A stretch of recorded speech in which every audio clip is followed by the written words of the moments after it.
Welcome back to Trading Strategy number 3, day 109.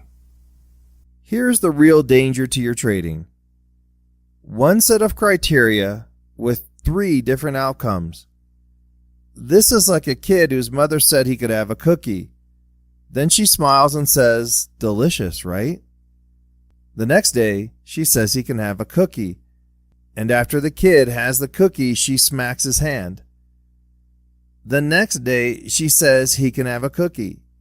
The kid takes one and she gives him 100. That is going to be one confused kid when they grow up. Well, that is what the market does to traders. What is the solution to not go crazy and be confused? We will discuss that tomorrow. Please scroll down the page to find the training materials for today's lesson. Thank you for being with me today, and I'll see you in tomorrow's lesson.